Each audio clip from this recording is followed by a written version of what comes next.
Hello everybody, this is Jennifer Campos and I am with No Limits Incorporated, and I wanted to talk a little bit about abandonment and rejection and what it does to your mind and to your self-worth if you don't understand that the person that is doing these things to you is very broken, and you are very broken. And what can you do, to change this situation? And, it was a very long, hard lesson for me to learn. I grew up not understanding how to cope with things, and I just automatically thought that because I seen abuse in my life, and I seen all of these things taking place in my childhood, that I was not going to allow it to happen to me. And boy, was I wrong. I let it happen to me. I've also been the one to do these things to people. So, I've been on both sides of the spectrum. And so I want to talk to that person tonight, the one that is crying and feeling so very alone. You don't know what to do. You don't know how you're going to start your life over. You don't know how to let this person go.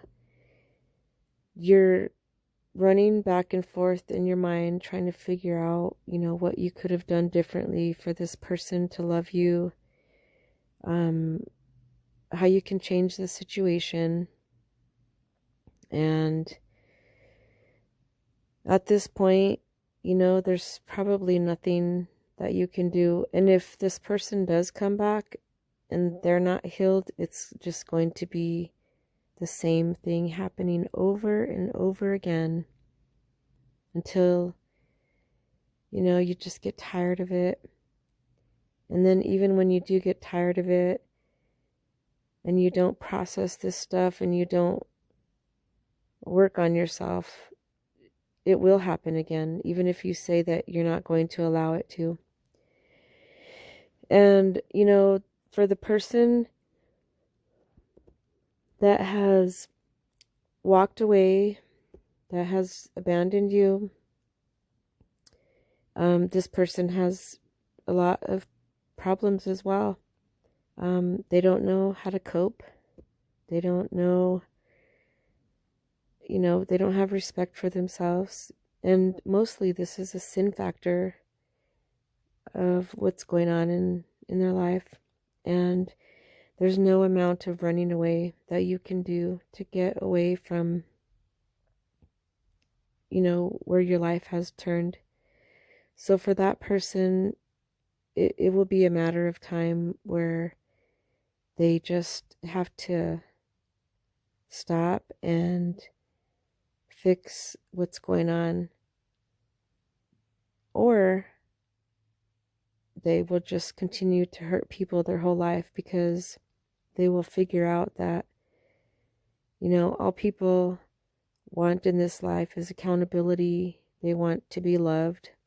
And, for some people, when they have accountability, they feel like you're attacking them.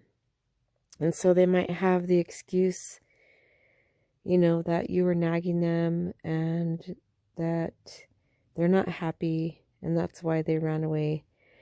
But it doesn't excuse the behavior, excuse me, of, just walking away and abandoning somebody.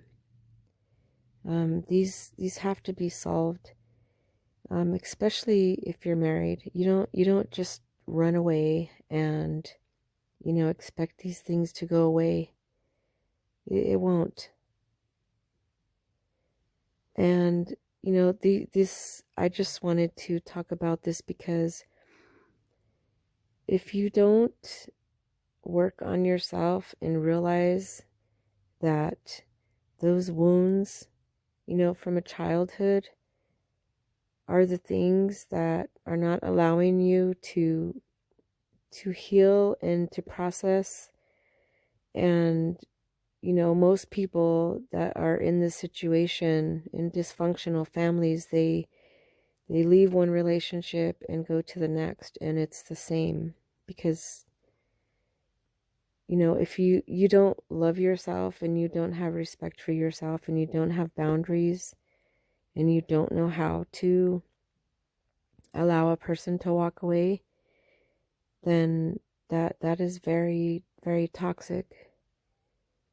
And so, I'm hoping that through my ministry I can shed a little bit of light about awareness, and how people should take accountability for their actions. And I, for one, had to learn this the hard way.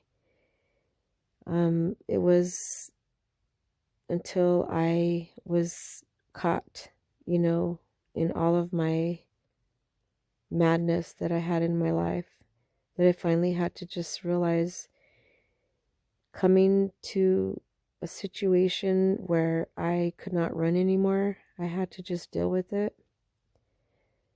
And especially being sober, going through this was the hardest thing I ever had to do in my life.